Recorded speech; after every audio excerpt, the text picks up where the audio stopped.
नमस्कार, यो हो न्यूज 24 टेलिभिजन। बेलुका 8 बजेको न्यूज बुलेटिनमा स्वागत छ। नेकपा माओवादी केन्द्रले गणतन्त्र, संघीयता, धर्मनिरपेक्षता, समावेशिता लगायतका परिवर्तनका एजेन्डा स्थापित गरेको जस खोज्ने गर्छ। देशमा दूरगामी राष्ट्रिय एजेन्डा जसले स्थापित गर्यो उही दल छोटो समयमा आफै स्थापित हुने जोखिममा किन परिरहेको छ? अर्कोतर्फ परिवर्तनका एजेन्डा उल्ट्याउन खोज्ने राप्रपाले चुनावी नतिजामा आफ्नो बढ्दो लोकप्रियता पुष्टि गरेको छ। एकातिर परिवर्तनका एजेन्डा उल्ट्याउने नारा दिएको राप्रपाले आफ्नो मत बढाएको छ, अर्कोतर्फ परिवर्तनकारी क्रान्तिकारी भनिएको दल माओवादीले पछिल्ला चुनावमा एकपछि अर्को हविगत बिहोर्दै आएको छ। देशमा राजनीतिक परिवर्तन पूरा भयो, अब आर्थिक समृद्धि र विकासमा केन्द्रित हुने दाबी चलिरहँदा राज संस्थाको पुनर्बहालीदेखि संघीयता खारेजीसम्मका राजनीतिक एजेन्डाले आकार लिँदै गरेको देखिन्छ। त्यसको पुष्टि गरेको छ माओवादीको चुनावी अधोगति र राप्रपाको प्रगतिले। 2074 सालको निर्वाचनमा राप्रपाले एकमात्र प्रत्यक्ष सिट जितेको थियो। राष्ट्रिय दलको हैसियतमा समेत थिएन राप्रपा, तर यो पटक राप्रपा राष्ट्रिय दल बनेको छ। अर्कोतर्फ 2064 सालको संविधान सभामा एक्लैले 229 सिट जितेको माओवादी हरेक चुनावमा खस्किँदै गएको छ। 70 सालमा 83 सिट प्रत्यक्ष जितेको माओवादीले 74 सालमा जम्मा 36 सिट पायो। अहिले त झन् आधा घटेर माओवादीको खातामा प्रत्यक्षतर्फ जम्मा 18 सिट परेको छ। माओवादीले बारम्बार सत्ताको अवसर प्राप्त गर्यो, तर जनताको विश्वास भने गुमाउँदै गयो।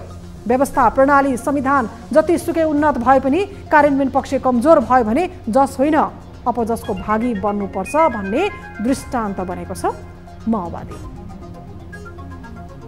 अब न्यूज बुलेटिनका हेडलाइन्स। राजनीतिक समूहका मुद्दा फिर्ता सम्बन्धी अध्यादेश ल्याउने सरकारको निर्णय, रेशम चौधरी लगायतलाई आम माफी दिने तयारी राष्ट्रपतिबाट जारी भएपछि कार्यान्वयनमा आउने।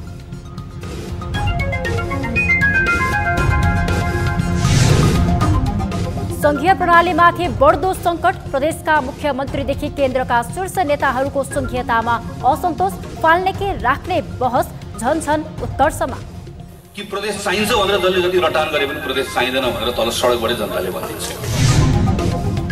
विद्युत उत्पादन, आयात निर्यात तथा खपत बीच सन्तुलन मिलाउन नसक्दा 400 मेगावाट बिजुली खेर नेपालमै खपत बढाउन विद्युतीय गाडीकै भर पर्नुपर्ने बाध्यता। हामीसँग ग्रिन इनर्जी छ, हाइड्रो पावर छ, हामीसँग सरप्लस छ, त्यसलाई चाहिँ यी खपत गरौँ।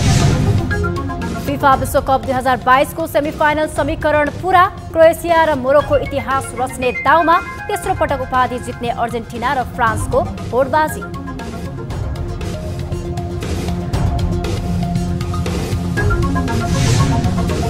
र चीन र अरब देशका राष्ट्राध्यक्षहरूबीच भएको सम्झौताप्रति इरानको आपत्ति, औपचारिक प्रतिक्रिया दिन इरानको विदेश मन्त्रालयले चिनिया राजदूतलाई बोलायो।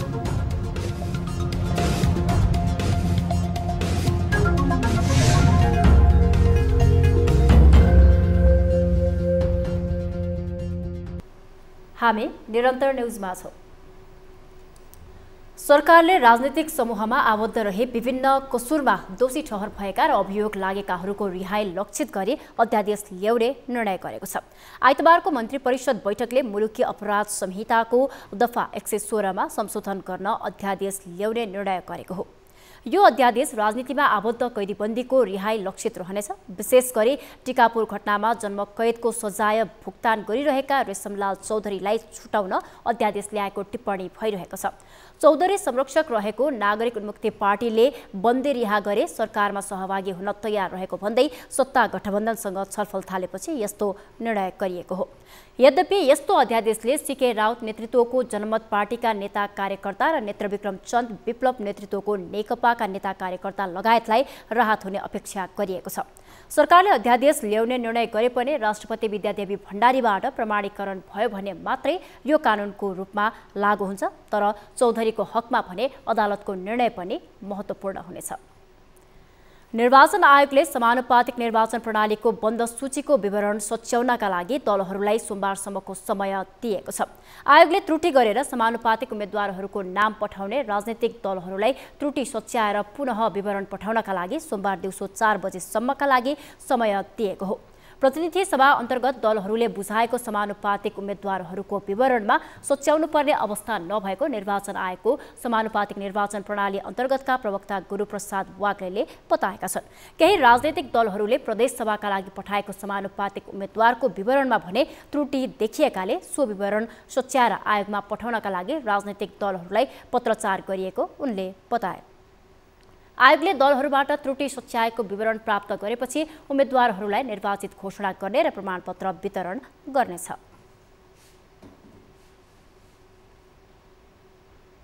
अन्तर्गत बन्द सूचीमा रहेका उम्मेद्वारहरूको नामावली पेश गर्नुभयो। त्यसपछि चाहिँ आज हामीले छानबिन गर्दा केही राजनीतिक दलहरूले समानुपातिक निर्वाचन प्रणाली अन्तर्गत को चाहिँ नमिलेको देखियो। त्यो विषयमा चाहिँ आज हामी राजनीतिक दलहरूलाई पत्रचार गर्छौं। उनले 14वटा राजनीतिक दलहरूले समानुपातिक निर्वाचन प्रणाली तर्फबाट उम्मेद्वार निर्वाचित गर्न पाउने गरी मत प्राप्त गरेको र सबैले शनिबार नै बन्द सूचीमा रहेका उम्मेद्वारहरूको नामावली पेश गरेको जानकारी दिए। यही मङ्सिर 4 गते सम्पन्न चुनावबाट निर्वाचित प्रतिनिधि सभा सदस्यहरूलाई राष्ट्रिय प्रजातन्त्र पार्टी राप्रपाका नेता पशुपति शमशेर जबराले शपथ ग्रहण गराउने भएका छन्। जबरा 110 जना सांसद मध्ये ज्येष्ठ सदस्य भएकाले नवनिर्वाचित सांसदलाई उनले शपथ ग्रहण गराउने भएका हुन्। तर यसबारे संसद सचिवालयले आधिकारिक जानकारी दिएको छैन। निर्वाचन आयोगको सार्वजनिक विवरण अनुसार 275 सदस्य मध्ये ज्येष्ठ सदस्यका रूपमा जबरा रहेका छन्। उनी 81 वर्षका भए। प्रत्यक्षका 165 र समानुपातिकका 110 जना गरी जम्मा 275 सदस्यीय प्रतिनिधि सभा सदस्यको अन्तिम नामावली तय भएपछि निर्वाचन आयोगले निर्वाचन परिणाम सहितको प्रतिवेदन राष्ट्रपति कार्यालयमा बुझाउनु पर्ने हुन्छ।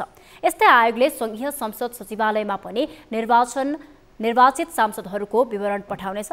त्यहाँ सांसदहरूको उमेर सहितका व्यक्तिगत विवरण समेत पेश गर्नुपर्ने हुन्छ। त्यसपश्चात मात्रै आधिकारिक रूपमा संघीय संसद सचिवालयले निर्वाचितहरूमध्ये सबैभन्दा ज्येष्ठ सदस्य सार्वजनिक गर्नेछ। सोही ज्येष्ठ सदस्यले राष्ट्रपतिबाट शपथ लिनुपर्ने हुन्छ। ज्येष्ठ सदस्यको रूपमा रहेकाले प्रतिनिधि सभा सदस्यहरूलाई शपथ खुवाउनुका साथसाथै सभामुख चयन नहुँदासम्म प्रतिनिधि सभा बैठकको नेतृत्व समेत गर्ने अवसर प्राप्त गर्छ। संघीय प्रणालीमाथि एकपछि अर्को गर्दै गम्भीर प्रश्नहरू उठ्न थालेका छन्। दलका शीर्ष नेतादेखि जनप्रतिनिधिहरूले नै प्रदेश संरचनाको औचित्यलाई लत्याउन थालेका छन्। एकातिर संघीय प्रणालीमाथि निरन्तर प्रश्न र प्रहार बढ्दो छ, अर्कोतर्फ पक्षधर दलका शीर्ष नेताहरू भने संघीयता बचाउन थप सङ्घर्षको खाँचो औल्याउँदै छन्। देशमा राजनीतिक परिवर्तनको चरण समाप्त भएको र अब विकास एवं समृद्धिको चरण सुरु भएको दाबी भइरहँदा फेरि पनि परिवर्तनका एजेन्डा उल्ट्याउने वा बचाउने भन्नेमा सङ्घर्ष चर्काउन खोजिएको छ। संघीयता फाल्ने वा राख्ने भन्ने बहस झन चर्किँदै गएको छ। एक रिपोर्ट। काठमाडौँ महानगरपालिकाका मेयर बालेन्द्र शाहले यो चुनावमा प्रदेशतर्फ भोट नै हालेनन्। शाहले प्रदेशमा भोट नहाल्नुका पछाडि प्रदेश संरचनाप्रति देखिएको असन्तुष्टि कारण रहेको छ। यस्तै राष्ट्रिय स्वतन्त्र पार्टीले आफ्ना दलबाट प्रदेशतर्फ उम्मेद्वार नै खडा गरेनन्। यी विरोध सांकेतिक भए पनि यसको दीर्घकालीन असर पर्नेमा कुनै आशंका छैन। केही दिन अघि मात्र सत्तारूढ दल नेपाली कांग्रेसका महामन्त्री गगन थापाले पनि प्रदेशले आगामी 5 वर्षमा औचित्य प्रमाणित गर्न नसकेमा स्वत प्रदेश संरचना खतरामा पर्ने भन्दै प्रदेश संरचनामाथि असन्तुष्टिको अभिव्यक्ति दिए। 5 वर्षमा एकदम प्रष्ट छु कि 5 वर्षपछि नेपालमा प्रदेश एकदम कामकाजी हुन्छ र प्रदेश चाहिन्छ भनेर कसैले भनिराख्नै पर्दैन कि प्रदेश चाहिन्छ भनेर जसले जति रटान गरे पनि प्रदेश चाहिँदैन भनेर तल सडकबाटै जनताले भनिदिन्छ। त्यो ठाउँमा पुग्छ। आफूलाई प्रधानमन्त्रीको उम्मेद्वारको रूपमा प्रस्तुत गर्दै आएका थापाले प्रदेशको औचित्य पुष्टि गर्न के गर्नुपर्छ भन्ने विषयमा गहन छलफल नचलाए पनि यसले औचित्य पुष्टि गर्नुपर्ने भन्दै सांकेतिक विरोध गर्दै आएका छन्। प्रदेशको संरचना खर्चका हिसाबले ठूलो र दलहरूले आफ्ना नेता व्यवस्थापन गर्ने अस्त्रको रूपमा प्रयोग गर्न खोज्दा यसमाथि प्रश्न भने उठिरहेका छन्। तर आम चुनाव नै बहिष्कार गरेका नेकपाका महासचिव नेत्रविक्रम चन्द विप्लव पनि अहिलेको प्रादेशिक संरचना कार्यकर्ता भर्ती केन्द्र जस्तो मात्रै देखिएको टिप्पणी गर्छन्। केन्द्रले बजेट खडा गरेको छ हैन, सो के रे कर लगाइराखेको छ सार, अनि यसको कहाँ छ त? यसको आफ्नै छुट्टै नीति कार्यक्रम कहाँ छ त? गर्दा यो जनतालाई भ्रमित पार्ने खालको मात्रै भएको छ। यद्यपि यो केही होइन फेरि अनि यसलाई मिर्गाइदिहाल्यो यति पनि नभनौँ। तर मैले भने संहिता हुनुपर्छ भने त्यसको औचित्य, राजनीतिक औचित्य, आर्थिक सांस्कृतिक औचित्य सहित हुनुपर्छ भन्ने छ। र अहिलेको त नेता व्यवस्थापन भन्दा नि कार्यकर्ता व्यवस्थापन गर्ने नपाएकालाई दिने बाहेक अरू मैले केही पनि देखेको छैन। यता संघीयतामाथि कसैले प्रश्न गर्न नसक्ने भन्दै नेकपा एकीकृत समाजवादीका अध्यक्ष माधव नेपालले 3 तहका सरकारले सहकार्य गरेर देशलाई विकास र समृद्धिको बाटोमा लैजानुको विकल्प नभएको दाबी गरिरहेका छन्। गणतन्त्रलाई कसैले पनि समाप्त पार्न सक्दैन, संघीयतालाई कसैले समाप्त पार्न सक्दैन, त्यो स्पष्ट छ। र त्यस्ता कुनै पनि प्रयासहरू यहाँ हुन्छन् भने त्यसलाई नेपाली जनताले स्वीकार गर्न सक्ने छैन। संघीयता, लोकतन्त्र र समानुपातिक समावेशीकरणलाई बचाउन दलहरू बीचको आन्तरिक एकतालाई मजबुत बनाउन माओवादी केन्द्रका अध्यक्ष पुष्पकमल दाहालले अपील गर्दै आएका छन्। संघीय लोकतान्त्रिक गणतन्त्रको निम्ति, शान्तिको निम्ति भनेर हामीले बन्दुक व्यवस्थापन गर्यौं, तर हामीले अरू चिज त व्यवस्थापन गरेका थिएनौं। तर जब यो समाजमा मुख्य मूलधार भनेका पार्टी, मान्छे, वर्गसँग हाम्रो समागम भयो अनि हाम्रो पनि बिस्तारै बिस्तारै ती अन्तर्जातीय विवाहहरू धेरै जसो भत्किने क्रम सुरु भयो। सत्तारूढ गठबन्धनको नेतृत्व गरिरहेको नेपाली कांग्रेसका सभापति एवं प्रधानमन्त्री शेरबहादुर देउवाले पनि संघीयताको सफल कार्यान्वयनमा जोड दिनुपर्ने बताउँदै आएका छन्। योजना कारण सबै पक्षका पारदर्शिता, जवाबदेहिता, समावेशिता र सहभागितामा सुनिश्चित गर्दै संघीय र प्रादेशिक योजना प्रणालीमा तालमेल राखी योजनाको अनुगमन तथा मूल्याङ्कन समेतलाई प्रभावी बनाउनु आवश्यक छ। संघीयताको पक्ष विपक्षमा बहस भए पनि यसको महत्व, काम, कर्तव्य र क्षेत्राधिकार बारे प्रष्ट व्यवस्था हुन नसक्दा अन्यलता कायम देखिन्छ। प्रदेश सरकारको पहिलो कार्यकालमा 7 प्रदेशका मुख्यमन्त्रीहरू मध्ये कर्णालीका मुख्यमन्त्री महेन्द्र बहादुर शाही बाहेक सबैले प्रदेश संरचना र केन्द्र सरकारले यसलाई आफ्नो शाखाको रूपमा लिएको भन्दै सामूहिक असन्तुष्टि नै व्यक्त गरेका थिए। उनीहरूले प्रदेश सरकारले गर्न सक्ने काम र जनताले लिने सेवाको बारेमा फ्यारिस्त पेश गरे पनि त्यस यता यस्ता छलफल हुन सकेका छैनन्। तर प्रदेश सरकारलाई दलहरूले नेता व्यवस्थापनको माध्यम बनाउन खोज्दा यसको औचित्यमाथि प्रश्न उठ्न थालेका छन्। संघीयता कार्यान्वयनमा प्रदेशलाई अधिकार प्रत्यायोजन र प्रष्ट कानूनी आधार तयार पार्दै सबलीकरणको क्षमतामा लाग्नुको विकल्प देखिँदैन। न्यूज 24 टेलिभिजनका लागि राजनीतिक ब्युरो। हामी निरन्तर न्यूजमा छौं। सत्ता शक्तिमा समावेशी प्रतिनिधित्व होस् भन्ने उद्देश्यले नेपालको संविधानमा समानुपातिक निर्वाचन प्रणालीको व्यवस्था गरियो। तर दलहरूले त्यसलाई आफ्ना एसम्यान संसद प्रवेश गराउने माध्यमको रूपमा भरपूर प्रयोग गरिरहेका छन्। दलहरूको यस्तो प्रवृत्तिले संविधानको मर्म र भावनामाथि प्रहार मात्र होइन, सत्तामा सबै वर्गको सहज पहुँचलाई नै सोझै रोकिदिएको छ। एक रिपोर्ट। नेपालको संविधानले समावेशी समतामूलक समाज निर्माण गर्ने संकल्पसहित संघ र प्रदेशको व्यवस्थापिकामा समानुपातिक प्रतिनिधित्व गराउन मिश्रित निर्वाचन प्रणाली अवलम्बन गरेको छ। समानुपातिक निर्वाचन प्रणालीको उद्देश्य मुलुकका सबै वर्गको प्रतिनिधित्व संसदमा होस् भन्ने हो। तर दलहरूले यो प्रणालीको मर्मलाई ठाडै उल्लङ्घन गरिरहेका छन्।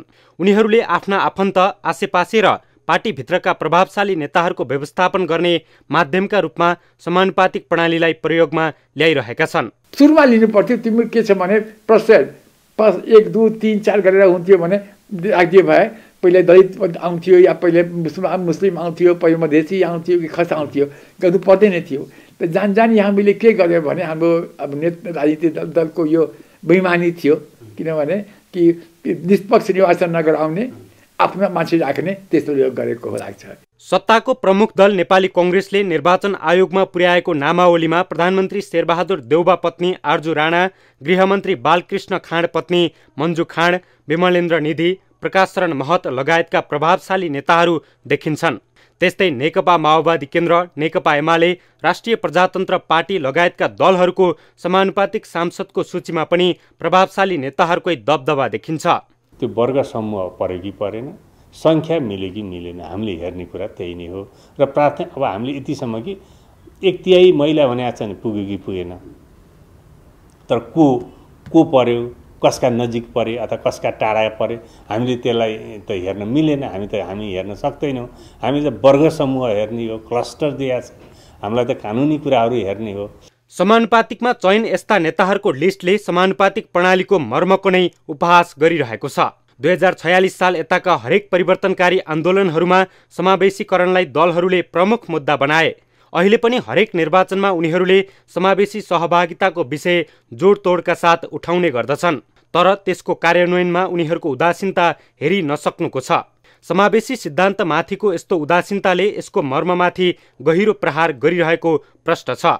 अवस्था यही रहे लोकतन्त्र हुने खानेहरूको सत्तामा पुग्ने सिँढीका रूपमा स्थापित हुन धेरै समय नलाग्न सक्छ।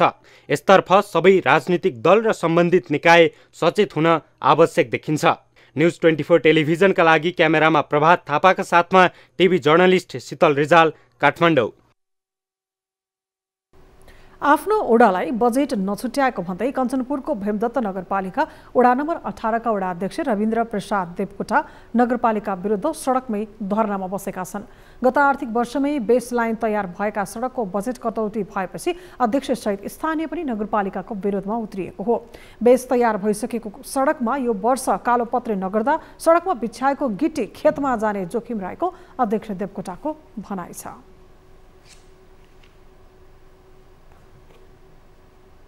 बेससम्मको काम चाहिँ भएको छ र अहिले चाहिँ बेससम्मको काम भएको छ। यदि हामीले चाहिँ यो पुसको अधिवेशन नगर अधिवेशनमा यो कुरालाई चाहिँ फेरि यसमा चाहिँ बजेट हालेर यसलाई कालोपत्रे गर्न सकेनौँ भने अब फेरि 1 वर्ष चाहिँ कुर्नुपर्ने हुन्छ र कुर्दाखेरि यसमा रहेको यो बेसमा भएका जति पनि यो बेस अहिले बिछाएको छ यो बेस तितर-बितर हुन्छ। फेरि बेस सुरुबाट चाहिँ सुरुको अवस्थादेखि बेस चाहिँ हालेर चाहिँ फेरि पिच गर्नुपर्ने अवस्था हुन्छ।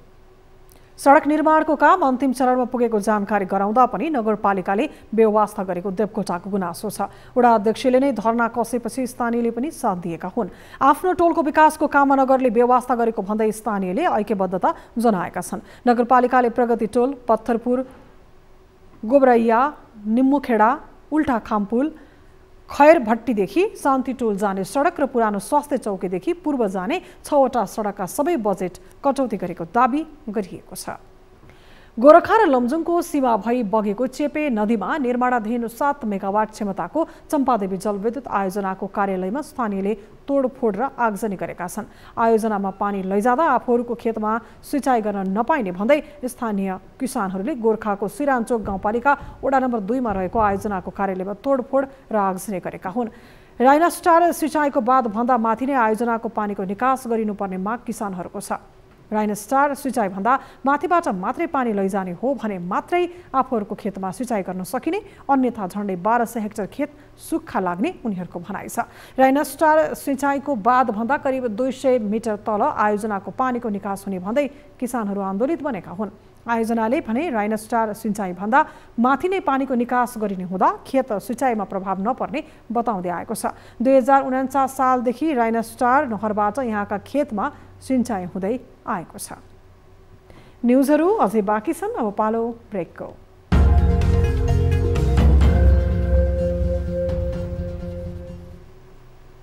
हामी निरन्तर न्युजमा छौँ। 5 वर्ष अघि दैनिक 19 घण्टा लोडसेडिङ हाम्रा लागि सामान्य थियो। अहिले सरकार आफैले मनज्ञ बिजुली खपत गर्न भनिरहेको छ, तर विद्युत उत्पादन, आयात निर्यात तथा खपत बीच सन्तुलन मिलाउन नसक्दा बिजुली खेर गइरहेको छ। केही विद्युत भारतीय बजारमा बिक्री भइरहे पनि त्यो पर्याप्त छैन। नेपालमै खपत बढाउन औद्योगिक फड्को मारिहाल्ने सम्भावना पनि कम छ। त्यसैले अहिलेलाई विद्युत खपत बढाउन विद्युतीय गाडी र चुल्हो बाहेकको विकल्प नदेखिएको सरकारी अधिकारीहरूले बताउँदै आएका छन्। एक रिपोर्ट। हामीसँग ग्रिन इनर्जी छ, हाइड्रो पावर छ, हामीसँग सरप्लस छ, त्यसलाई चाहिँ यी खपत गरौँ। यो खपत गरेर यो जति पनि हामीले पेट्रोल डिजल इम्पोर्टमा हामीले डलर खर्च गरिरहेछौँ त्यसलाई हामी चाहिँ रिप्लेस गर्न सक्छौँ इलेक्ट्रिसिटीबाट। त्यसै कारणले यो ब्यालेन्स अफ पेमेन्ट र ट्रेड डेफिसिट दुइटै घटाउनको लागि हामीले एबी, इन्डक्सन कुकिङ र सबै सिस्टम इलेक्ट्रिकलबाट चलाउँ, इलेक्ट्रिसिटीबाट चलाउँ। विद्युत प्राधिकरणका प्रमुख कुलमान घिसिङले भने जस्तै विद्युत खपत बढाउने उपाय विद्युतीय गाडी र विद्युतीय चुलोको प्रयोग बढाउनु पनि हो। विद्युत खपत बढाउन विद्युतमा गुणस्तरीय पहुँच अनिवार्य शर्त हो। आन्तरिक रूपमा विद्युत खपत बढाउन पूर्वाधार निर्माण, स्थानीय स्तरमा चिस्यान केन्द्र तथा कुटीर उद्योग निर्माण, फलाम तथा स्टिल उद्योग, सिमेन्ट उद्योग, मल कारखाना लगायतमा राज्यको ध्यान जानुपर्छ। बहुराष्ट्रिय कम्पनीका डाटा सेन्टर स्थापना गर्न राज्यले गुणस्तरीय विद्युत आपूर्ति र सुरक्षा चासोलाई सम्बोधन गर्नुपर्छ। त्यसपछि मात्रै विद्युतीय गाडी र चुलो आयात गरेरै ल्याउनुपर्ने र यसको प्रयोगका लागि गुणस्तरीय पूर्वाधार निर्माण हुनुपर्ने भएकाले सोचे जस्तो सजिलो भने छैन। चीन, भारत र युरोपेली देशहरूले सन् 2030 पछि पेट्रोल र डिजेलका सवारी साधन उत्पादन नगर्ने भनेका छन्। नेपालले पनि सन् 2045 सम्म पेट्रोलबाट हुने कार्बन उत्सर्जन शून्यमा झार्ने लक्ष्य लिएको छ। तर त्यसका लागि सरकारले कुनै ठोस योजना भने बनाउन सकेको छैन। विद्युत खपतको नाउँमा जुनसुकै विद्युतीय गाडी ल्याउन दिँदा कम गुणस्तरका विद्युतीय गाडी आएर नेपाल विद्युतीय गाडीको डम्पिङ साइट बन्ने खतरा पनि उत्तिकै छ। डम्पिङ साइट बन्ने हो कि नेपाल या डम्प हुने हो कि त्यो खालको इलेक्ट्रिक भेहिकल नेपाल आउँछ कि भन्ने डर चाहिँ छ। हामीले यो विषयमा बारम्बार सरकार समस्या हामीले यो कुराहरू वातावरण मन्त्रालयदेखि लिएर अर्थ मन्त्रालयमा यो कुराहरू गरिरहेका छौँ। क्वालिटीका प्रडक्टहरू मात्रै इलेक्ट्रिक भेहिकलहरू हुन् या अरू जुनसुकै भेहिकलहरू हुन्, तिनीहरू क्वालिटी प्रडक्ट मात्रै ल्याउने व्यवस्था चाहिँ हुनुपर्छ। त्यो खालको एउटा नीति ऐन बन्नुहोस् भनेर हामीले चाहेका छौँ। अहिले हामीसँग विद्युत उत्पादन क्षमता 2200 मेगावाट हाराहारी छ। यसमध्ये 1400 मेगावाट बिजुली देशभित्र खपत हुन्छ भने करिब 400 मेगावाट भारत निर्यात हुन्छ। बाँकी 400 मेगावाट खेर गइरहेको छ। चालू आर्थिक वर्षको 5 महिनामा प्राधिकरणले 1.5 अर्ब युनिट विद्युत निर्यात गरेर 15 अर्ब रुपैयाँ आम्दानी गरेको छ। यो बिजुली विद्युतीय गाडीबाट खपत भइदिएको भए 1 खर्ब बढीको पेट्रोलियम पदार्थ आयात नगरे पनि हुन्थ्यो। यसले व्यापार घाटा कम गर्ने मात्र नभएर अर्थतन्त्रको विकासमा ठूलै सघाउ पुग्ने थियो। न्युज 24 टेलिभिजनका लागि बिजनेस ब्युरोको रिपोर्ट। स्थानीय ताल तलैयाहरूले कैलाली जिल्लालाई राष्ट्रिय तथा अन्तर्राष्ट्रिय क्षेत्रमा चिनाएका छन्। पहिचान सँगसँगै ती तालहरू स्थानीयको राम्रो आय स्रोत बन्ने गरेका छन्। तर यहाँको कोइलही ताल भने केही टाठाबाठाहरूको कमाई खाने माध्यम बनिरहेको छ। व्यवस्थापनमा कसैले चासो नदिँदा तालको आम्दानीमा तछाड मछाड र लुच्चाचुडी हुने गरेको छ। एक रिपोर्ट। कैलालीको कोइलही ताल पर्यटन र आर्थिक उपार्जनको ठूलो सम्भावना बोकेको ताल हो। आन्तरिक पर्यटकबाट दैनिक करिब 25,000 सम्म रकम संकलन हुने तालको ठेक्काबाट भने वार्षिक 28 लाख उठ्ने गरेको छ। प्राकृतिक सौन्दर्यता बोकेको तालको व्यवस्थापनमा ध्यान नपुग्दा आर्थिक चलखेल र सम्पदा दोहन दुवै बढेको छ। अनि दैनिक आउँदाखेरि भन्दाखेरि हाम्रो बोटिङमा चाहिँ 2-250 जना पुग्छ है। पिकनिकमा चाहिँ अब बढी नै हुन्छ, कहिले अब 20-30 वटा नै गाडीहरू पनि पुग्छ हैन। अनि हाम्रो यो 4वटा ढुङ्गाबाट मतलब अब उठ्छ अब 12.5 देखि 13,000 सम्मको हाम्रो आम्दानी आउँछ दिनमा। कोइलही तालमा धेरै सम्भावनाहरू छ सर। यसैलाई हामीले राम्रो पर्यटकीय स्थल बनाउन सकेपछि यसमा जस्तै व्यवस्थित तरिकाले बोटिङ गर्न सक्यो भने यहाँ अझ जति देशभरिका जति पर्यटकहरू आइरहेछन् आन्तरिक पर्यटकहरू त्यसरी विदेशी पर्यटकलाई पनि भित्राउन सकिन्छ। कोइलही ताल सामुदायिक वनभित्र पर्ने यो ताललाई व्यवस्थापनमा उपेक्षा गरिए पनि आम्दानीमा भने लुच्छाचुडी हुने गरेको छ। 2074 साल यता कैलाली गाउँपालिकाबाट मनज्ञ आम्दानी लिएको थियो। गत चैत्र महिनाबाट भने पुनः सामुदायिक वनले नै आम्दानी लिएको छ। बेला बखत स्थानीय क्लबहरू पनि आम्दानीको हिस्सेदार बन्ने गरेका छन्। आम्दानी लिन अग्रसर हुनेहरूले त्यसको व्यवस्थापनका लागि चासो दिएका छैनन्। यो ताल चाहिँ एकदमै आफ्नो खाने भाँड मात्रै बनाएको देखिएको छ। जो आउँछ त्यो त्यस्तै देखिन्छ। योभन्दा अघिको समिति पनि थियो, त्यो पनि त्यस्तै देखियो। अनि त्यसपछि यो समिति आयो, यो समिति पनि त्यस्तै देखियो। यहाँ पैसा चाहिँ उठ्छ, त्यो न स्थानीय सरकारमा गएको देखिन्छ न यहाँ केही विकास गरेको देखिन्छ। क्लबहरूले पनि बिचमा उठाए हैन। अब त्यो चाहिँ के कस्तो छ त्यसमा चाहिँ हामीले खासै पारदर्शी पनि छैनौँ। चुरे हाम्रो राष्ट्रपति उबाट आएको बजेटबाट बनेका संरचनाहरू थिए, ती संरचनाहरू पनि लगभग अहिले ध्वस्त गइरहेछन्। त्यसलाई चाहिँ रिपेयरिङ गर्ने अवस्था पनि छैन हैन। विगतमा राष्ट्रपति चुरे तराई मधेस कार्यक्रम मार्फत बनेका र हाल जीर्ण बन्दै गरेका ताल क्षेत्रका दर्जन बढी भौतिक संरचनाको मर्मत समेत हुन सकेको छैन। स्थानीयका अनुसार तालबाट ठूलो राजस्व संकलन गरेको गाउँपालिकाले सड़क स्तरोन्नतिमा समेत पर्याप्त ध्यान दिएको छैन। अहिले त झन वनले नै राजस्व संकलन थालेपछि स्थानीय सरकार दायित्वबाट पुरै पन्छिएको छ। व्यवस्थित गरेकै हो। पहिला त्यहाँ पिकनिक स्थल बनाइदियो, बाटोघाटो बनाइदियो, कलभट बनाइदियो।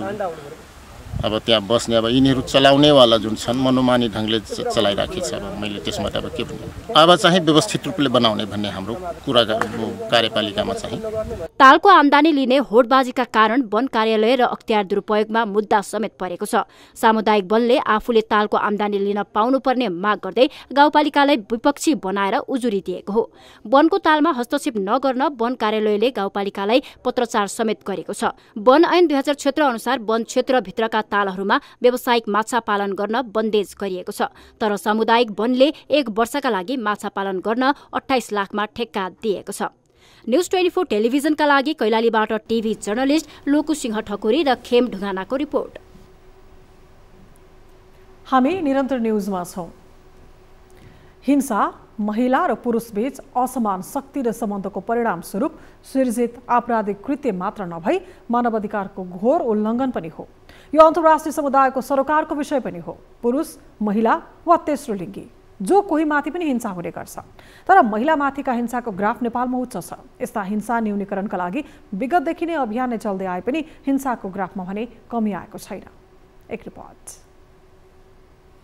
लैङ्गिक हिंसाको न्यूनीकरणका लागि हरेक वर्ष नोभेम्बर 25 देखि डिसेम्बर 10 सम्म 16 दिने अभियान कार्यक्रम सञ्चालन भइरहेको हुन्छ। यो कार्यक्रम चाहिँ हाल नेपालमा पनि सञ्चालन हुन थालेको छ। लैङ्गिक विभेद र महिला हिंसा प्राय सबैजसो राजनीतिक दल र सङ्घ संस्थाको मुख्य मुद्दा त बन्यो, तर यसले अझै पनि न्यूनीकरणको बाटो पहिल्याउन भने सकेको छैन। पछिल्लो समय महिला हिंसाका घटना गाउँमा भन्दा पनि शहरी क्षेत्रमा बढी देखिने गरेका छन्। शिक्षा र जनचेतनाको हिसाबले गाउँको तुलनामा राम्रो मानिने शहरी क्षेत्रमा नै हिंसाका घटना दिन प्रतिदिन उकालो लाग्दो देखिन्छ। हिंसा न्यूनीकरणका लागि भन्दै हरेक वर्ष विभिन्न अभियानहरू पनि सञ्चालन भइरहेका हुन्छन्, तर तिनको प्रभाव निकै कम छ। संसदलाई आग्रह गर्न चाहन्छु, यो अवस्थाबाट मुक्ति पाउनका लागि त्यो संसदसँग सिङ्गो समाज प्रयास गरेको छ, पत्रकारिता क्षेत्रले आश गरेको छ, अन्य व्यावसायिक क्षेत्रले आश गरेको छ र सिङ्गो नागरिक समुदायले आश गरेको छ। म त्यो ढङ्गको प्रभावकारी प्रस्तुतिका लागि अब बन्दै गरेको संसदको ध्यान आकर्षण होस् भन्ने चाहन्छु। यति धेरै कार्यस्थलमा हुने हिंसा, हुन त घरेलु हिंसा पनि यति धेरै छ कि अहिलेको 6 महिनामा प्रहरीको रेकर्डमा असोजसम्म गर्दाखेरि 4337 जना चाहिँ घरेलु हिंसाबाट पीडित भएको रेकर्डले देखाएको 6 महिनामा यति धेरै घरेलु हिंसा, अरू विभिन्न प्रकारका हिंसा छँदैछ। र अब हामीले चाहिँ अब पत्रकारकै उसमा हेर्ने हो भने कार्यस्थलमा हुने र लैङ्गिक हिंसा महिलाको मात्रै होइन पुरुषलाई पनि सम्बोधन हुने गरेर कार्यस्थलमा हुने पत्रकारहरूको लागि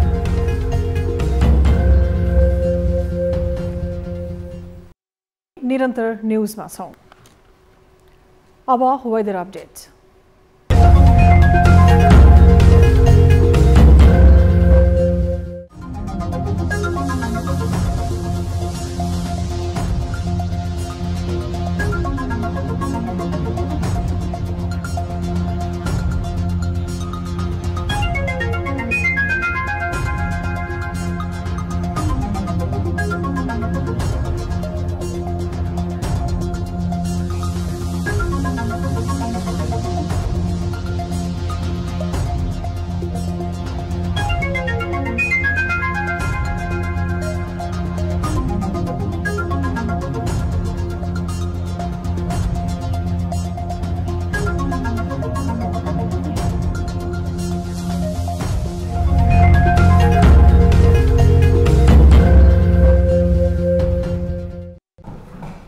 अब न्यूज बुलेटिनको अन्त्यमा पुनः हेडलाइन्स। राजनीतिक समूहका मुद्दा फिर्ता सम्बन्धी अध्यादेश ल्याउने सरकारको निर्णय। रेशम चौधरी लगायतलाई आमाफी दिने तयारी राष्ट्रपतिबाट जारी भएपछि कार्यान्वयनमा आउने।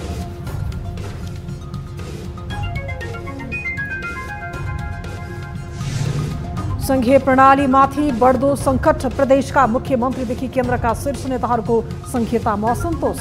फाल्ने कि राख्ने बहस झन झन उत्कर्षमा। कि प्रदेश चाहिन्छ भनेर जसले जति रटान गरे पनि प्रदेश चाहिँदैन भनेर तल सडकबाटै जनताले भनिदिन्छ।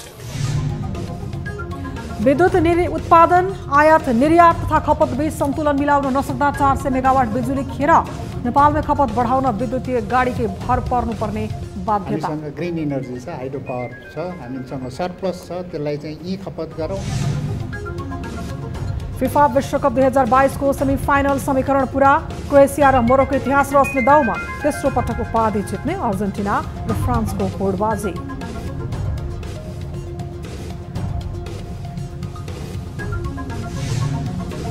र चीन र अरब देशका राष्ट्र अध्यक्षहरू बीच भएको सम्झौताप्रति इरानको आपत्ति। औपचारिक प्रतिक्रिया दिन इरानको विदेश मन्त्रालयले चिनिया राजदूतलाई बोलायो।